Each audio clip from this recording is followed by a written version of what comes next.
biggest lesson of my life was just because somebody loves you doesn't mean they give you good advice.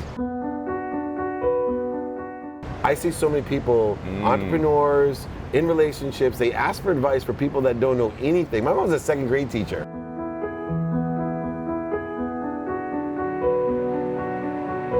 There's more dreams stolen from people who love you than by people who don't love you. Just the advice we take or the people that talk us out of it, because we take advice from people we love in areas where they're not competent. I'd take advice from your mom on how to love somebody. That'd be great advice, right? Yeah.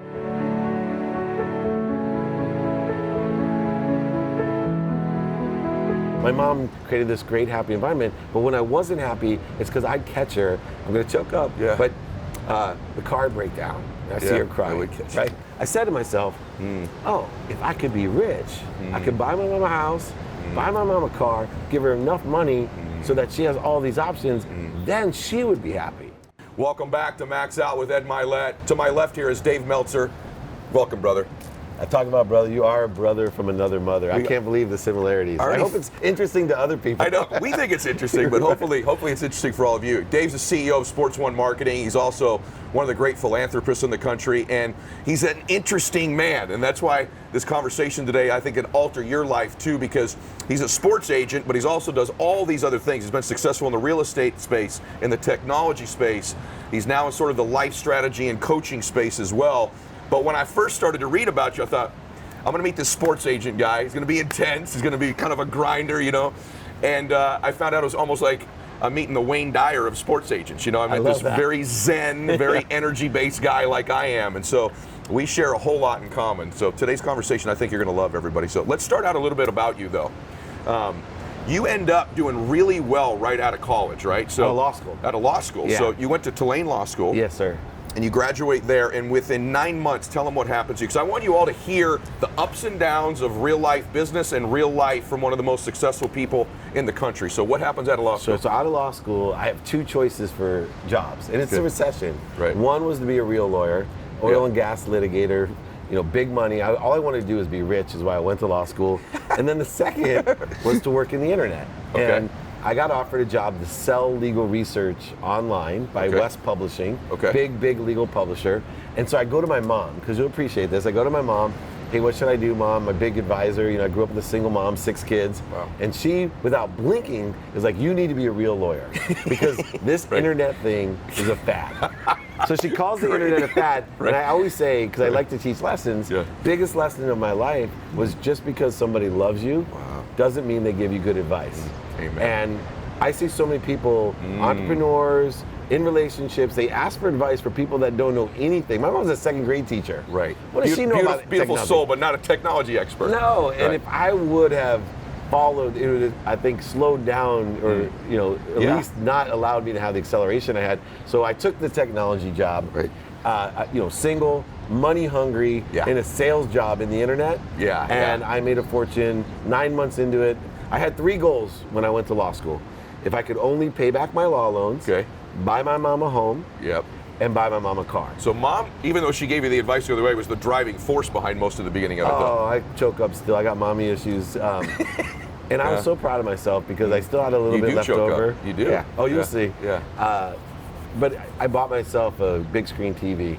That was the big thing you did for you. In 9 months. Yeah. And I saved every penny. I had a $25 per diem. I bought peanut butter and jelly to take on the road with me, so I could get the extra $175 a week. As you're accumulating $1 million in savings over that time. Did you save $1 million the first 9 months? Oh, I saved more. I saved almost every penny, because the company, I traveled so much. I got it for a car, house, everything they paid for. I was in hotel rooms. I had corporate suites in Indiana. Wow. And so it was a perfect job for me, because it was a full expense account. My laundry was paid for, my food. And I wore, for 3 years, embarrassing enough, I wore the same pair of socks, not because I couldn't afford new ones, but I somehow, in my sports mind, I thought they were lucky. You were lucky socks. And I was like in the East Coast, and my shoe had a hole in the bottom and the sock. And I finally, and I was a very wealthy young man at that time, more than $1 million. And I'm wearing holes in my sock and shoes in the snow. That's a trip. I think, by the way, I had the hole in the shoe thing going. I did the same thing. I saved every dollar.